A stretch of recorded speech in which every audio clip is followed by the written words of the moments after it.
सुलह की उस पहली शाम के बाद तारा के घर का माहौल काफी बदल गया था।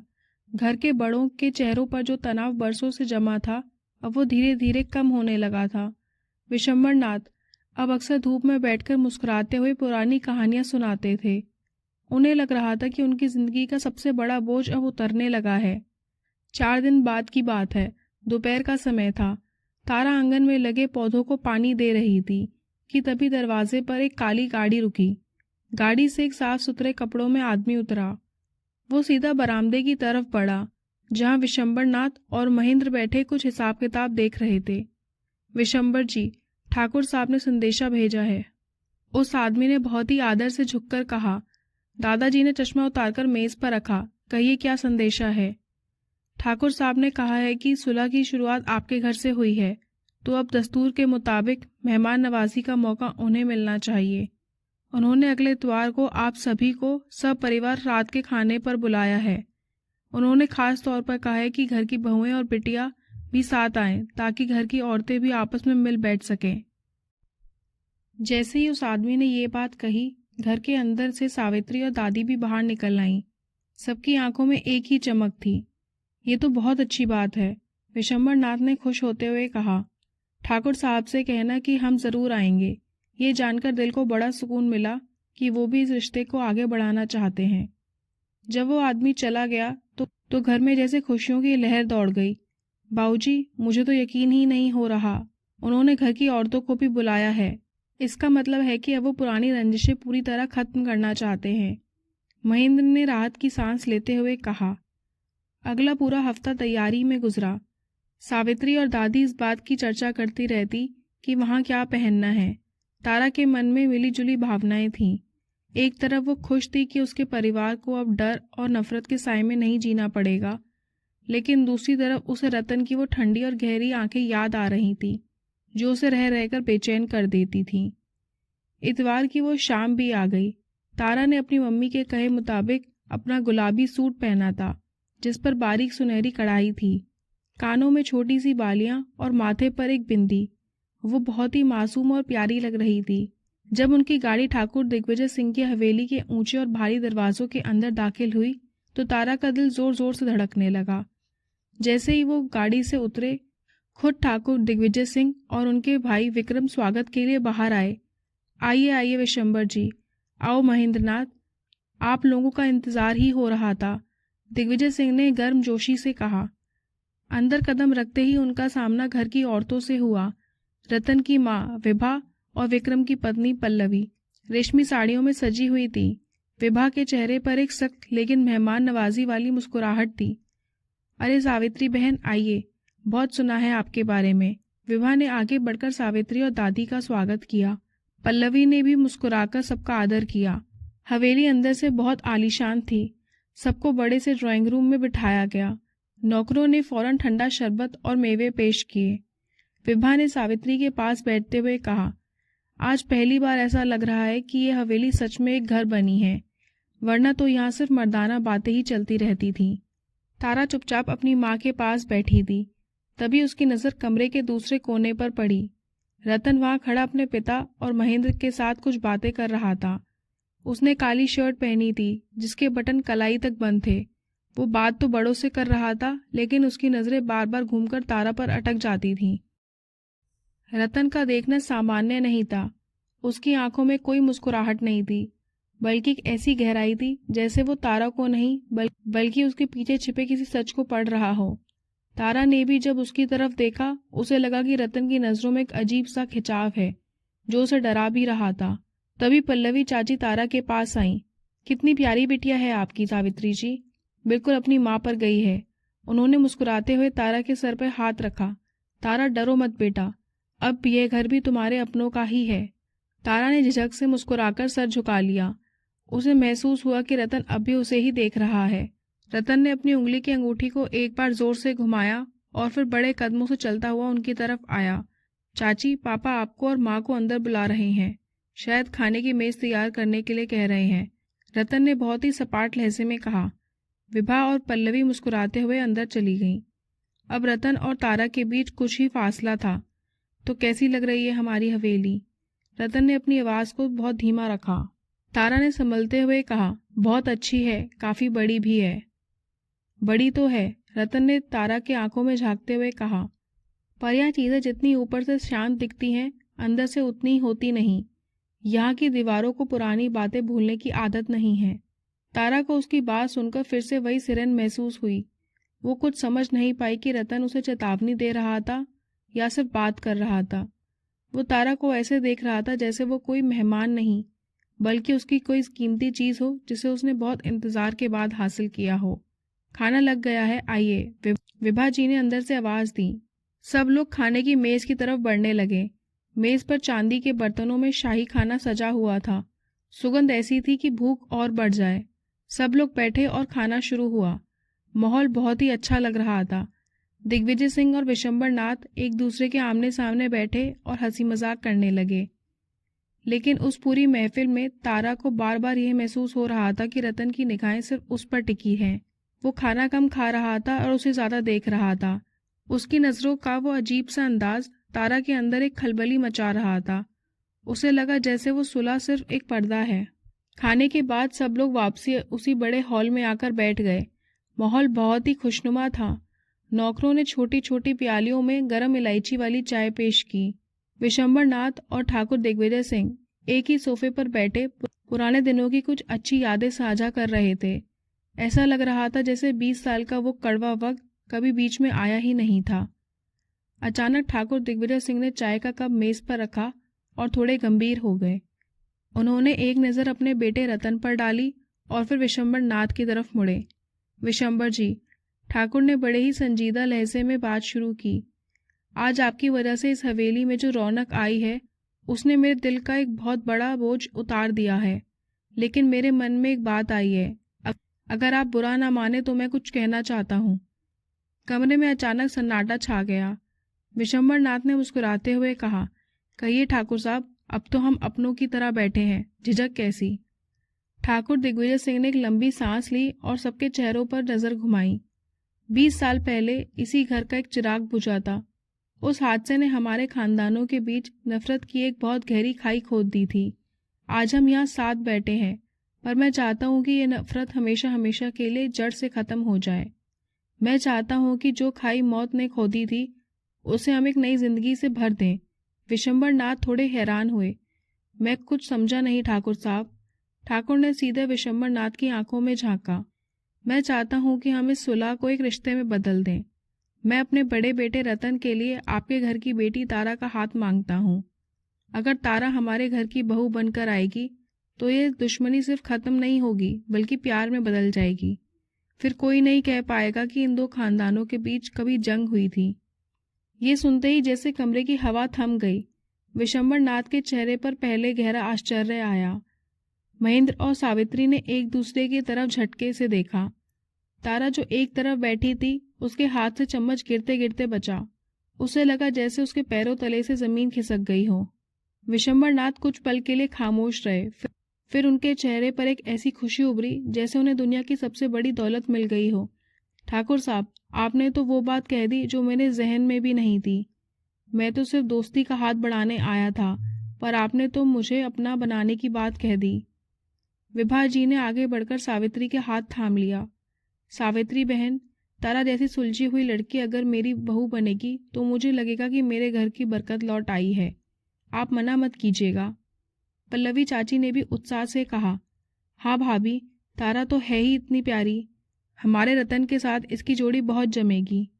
महेंद्र नाथ थोड़े कश्मकश में थे। उन्होंने अपनी पत्नी की तरफ देखा, जिनकी आंखों में खुशी और डर का मिला जुला भाव था। दादी ने धीरे से कहा, रिश्ता तो बहुत बड़ा है, पर यह सब इतनी अचानक। तभी विशंबर नाथ ने अपने हाथ मेज पर मारा और चहकते हुए बोले, नहीं, इसमें सोचने वाली कोई बात नहीं है।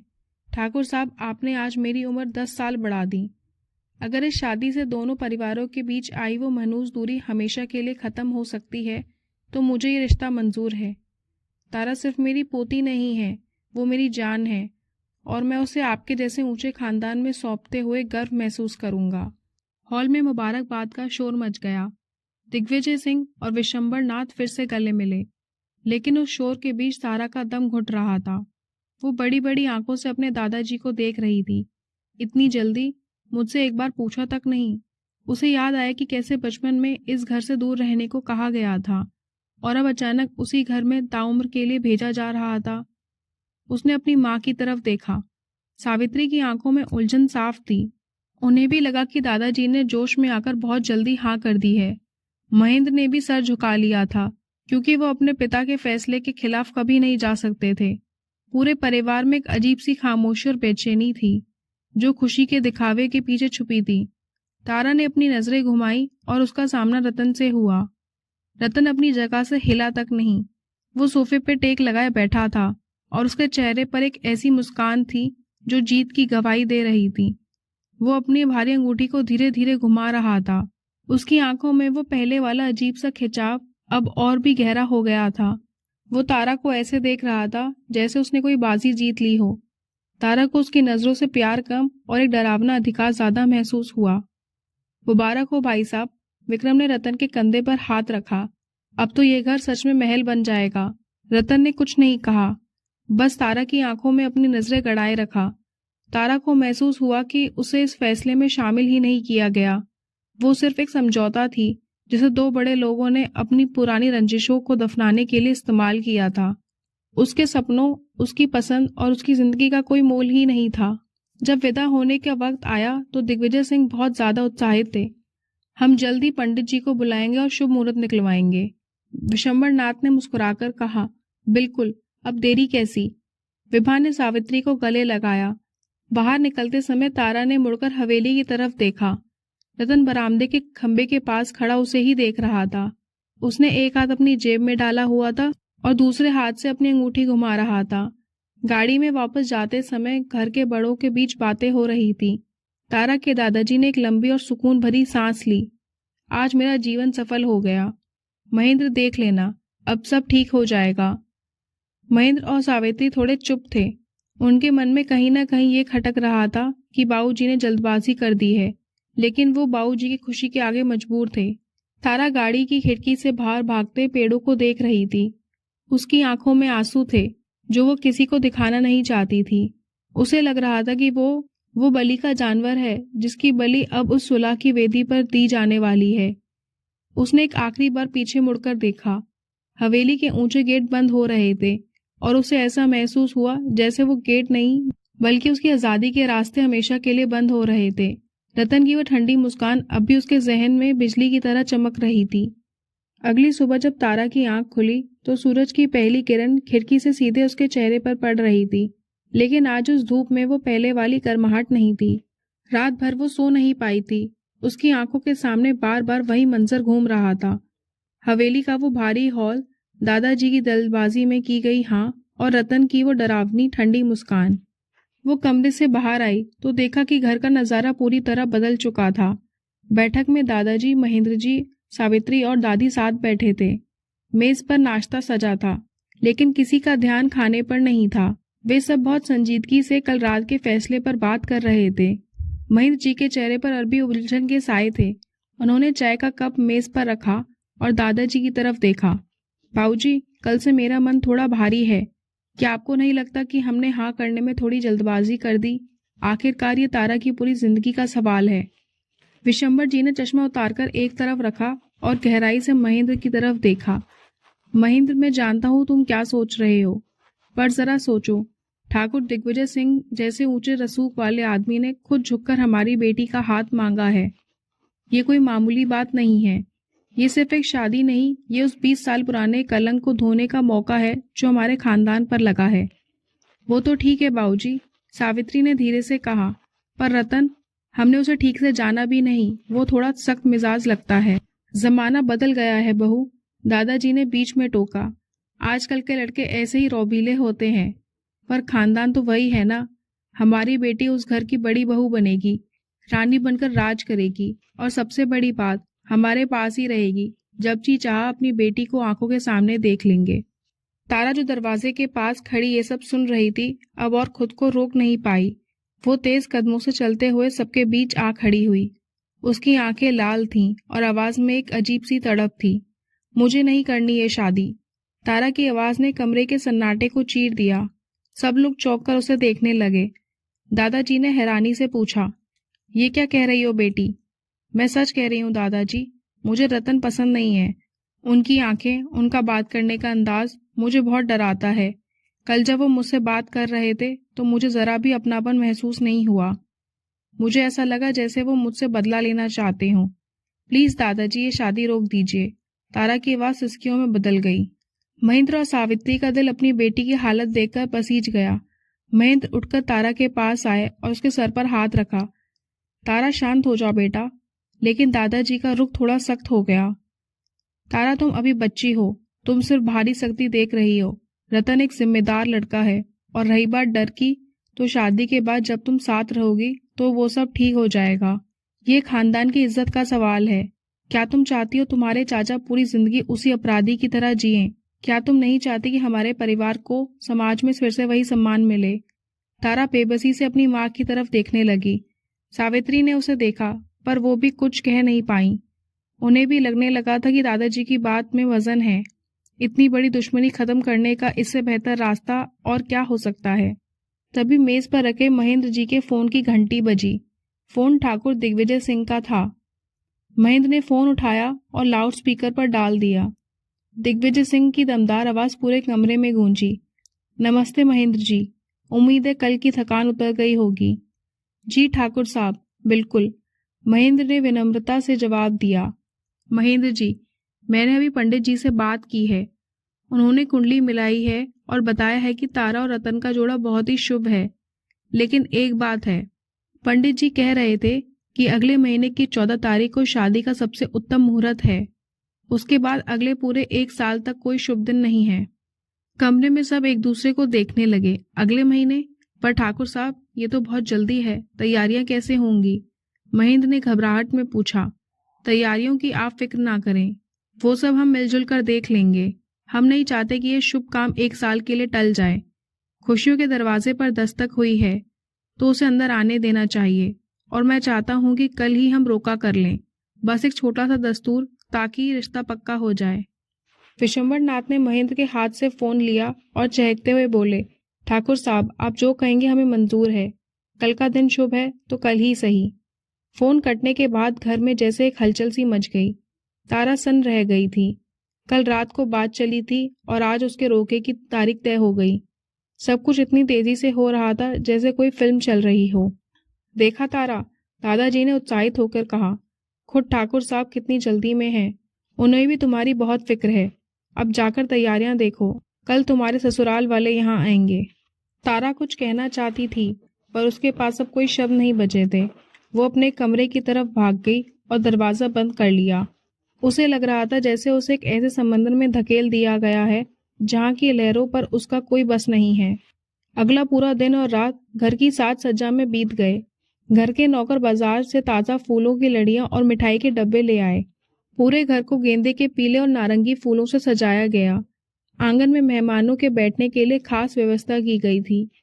सावित्री और दादी रसोई में खास पकवान बनाने में जुटी थीं। घर के नौकर चाकर सफेद पर्दों को ठीक कर रहे थे और चांदी के बर्तनों को चमकाया जा रहा था। महफिल में एक तरफ उत्सव की गूंज थी तो दूसरी तरफ एक अजीब सा भारीपन। तारा के कमरे में उसकी सहेलियां और कुछ रिश्तेदार औरतें जमा थीं।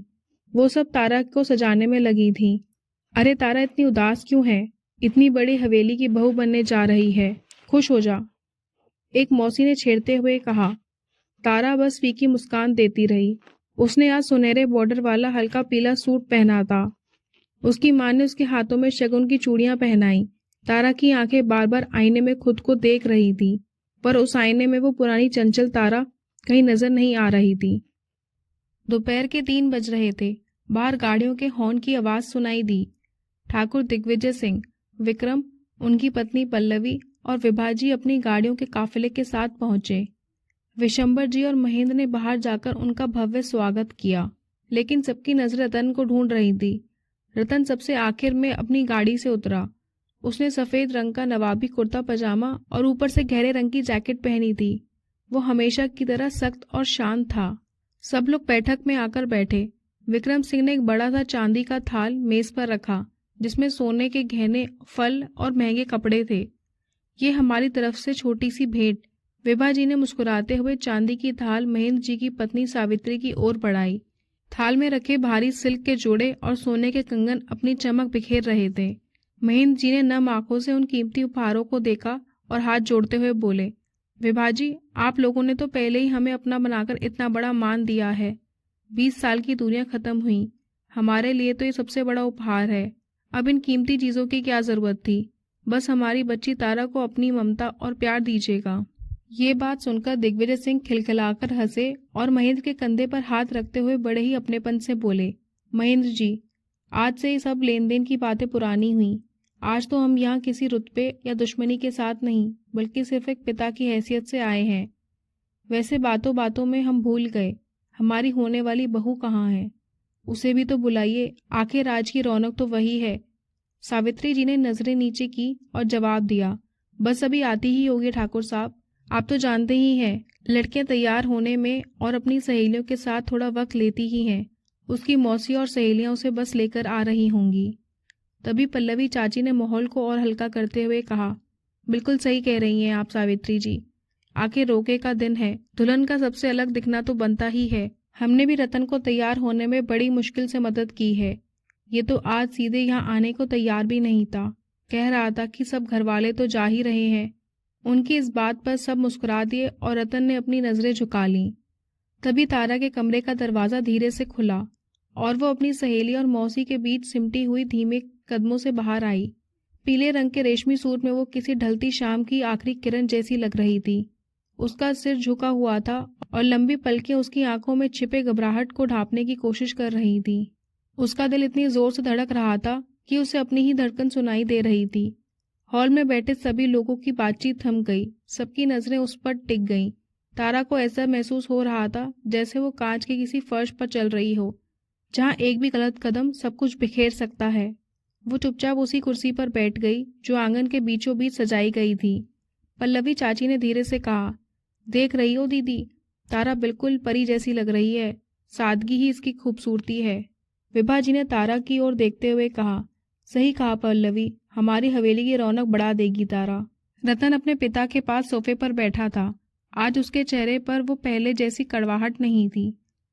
जब उसने तारा को देखा तो उसकी आंखों में एक पल के लिए ठहराव आया। वो अपनी जगह से उठा और धीरे से चलकर तारा के पास पहुंचा। जब रतन तारा से बिल्कुल करीब आकर खड़ा हुआ तो तारा ने अनजाने में ही अपनी उंगलियों को आपस में भींच लिया। घबराओ मत, रतन ने बहुत ही धीमे और मखमली आवाज में कहा। उसकी आवाज में वो पहले वाली सख्ती नहीं थी। तारा ने धीरे से अपनी पलकें उठाई और रतन को देखा। रतन की आंखों में एक अजीब सी नरमी थी जो तारा के लिए बिल्कुल नई थी। विभा जी ने मुस्कुराते हुए कहा, रतन बेटा, अब रस्म पूरी करो। रतन ने अपनी जेब से एक डब्बी निकाली। उसने तारा का दाहिना हाथ बहुत ही कोमलता से अपने हाथ में लिया। तारा को उम्मीद थी कि उसकी पकड़ वैसी ही होगी जैसे पिछली बार थी, लेकिन आज रतन का हाथ बहुत ही सहज और गर्म था। उसने बहुत ही आराम से वो हीरे की अंगूठी तारा की उंगली में पहना दी। अंगूठी पहनाने के बाद रतन ने फौरन हाथ नहीं छोड़ा। उसने एक पल के लिए तारा की आंखों में झांका और बहुत ही धीमी आवाज में, जो सिर्फ तारा को सुनाई दे, कहा, मुबारक हो मिस तारा, अब तुम हमेशा के लिए मेरी हो। उस वक्त उसके चेहरे पर एक बहुत ही हल्की, लगभग ना दिखने वाली मुस्कुराहट आई। तारा ने बस धीरे से सर हिलाया। उसे समझ नहीं आ रहा था कि वो वही रतन है जिसने कल उसे डराया था, या ये भी उसके किसी नए चेहरे का हिस्सा है। पर उस वक्त सबके सामने रतन का वो सॉफ्ट अंदाज तारा के घर वालों को बहुत सुकून दे रहा था। सावित्री जी की आंखों में खुशी के आंसू आ गए। उन्हें लगा शायद उनकी बेटी ने रतन का दिल पिघला दिया है। महेंद्र जी ने भी राहत की सांस ली। दिग्विजय सिंह ने जोर से हंसते हुए कहा, देखा विशंबर जी, जोड़ी कितनी जच रही है। ऐसा लग रहा है कि ये रिश्ता ऊपर वाले ने बहुत ही पहले लिख दिया था।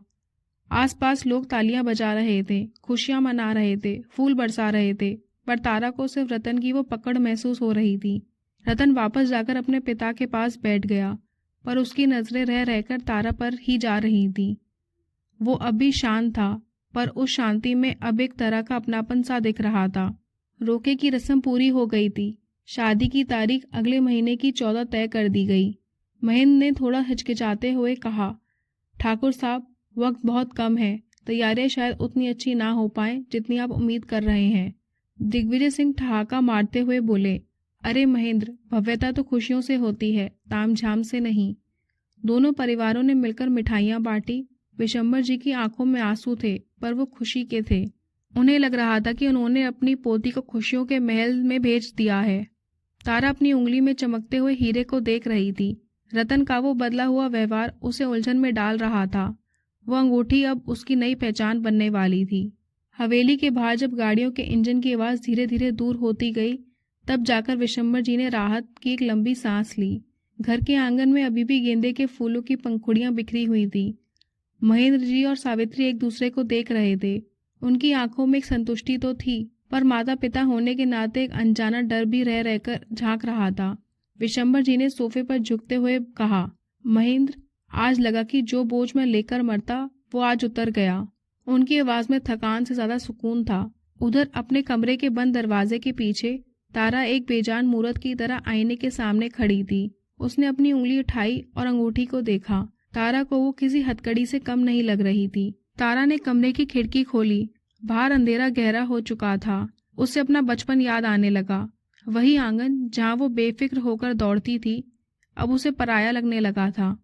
उसे गुस्सा आ रहा था अपने दादाजी पर, जिन्होंने एक पल में उसकी पूरी जिंदगी का सौदा कर दिया, और अपने माँ पापा पर, जो उसकी खामोशी को उसकी रजामंदी समझ बैठे थे। तभी दरवाजे पर हल्की सी दस्तक हुई। सावित्री जी अंदर आईं। उन्होंने देखा तारा अंधेरे में बैठी है। उन्होंने पास आकर उसके सर पर हाथ रखा। तारा, तू ठीक तो है बेटा? माँ की आवाज में ममता थी। तारा ने बिना उनकी तरफ देखे कहा, मम्मी, क्या सच में सब ठीक हो जाएगा? क्या रतन जी सच में बदल गए हैं? कल तक तो वो नफरत से बात कर रहे थे, और आज? सावित्री ने उसे गले से लगा लिया। बेटा, मर्द अक्सर अपनी भावनाओं को सख्ती के पीछे छुपा लेते हैं। आज सबके सामने उसका व्यवहार देखकर तो ऐसा ही लगा वो तेरा सम्मान करेगा, और फिर बड़े बुजुर्गों का आशीर्वाद है इस रिश्ते पर। जरा सोच, तेरे इस एक कदम से हमारे परिवार की बरसों पुरानी बदनामी धुल जाएगी। तारा ने कुछ नहीं कहा। वो जानती थी कि अब बहस करने का कोई फायदा नहीं है। उसके घर वाले इस रिश्ते को एक चमत्कार मान रहे थे, जबकि वो उसे एक सजा की तरह देख रही थी। रात के सन्नाटे में जब पूरा घर सो गया, तारा जागती रही। उसे समझ नहीं आ रहा था कि वो रतन के उस नरम व्यवहार पर भरोसा करे या उसकी आंखों में छुपे हुई पुरानी नफरत पर। दोस्तों, उम्मीद है आपको हमारी ये कहानी पसंद आई होगी।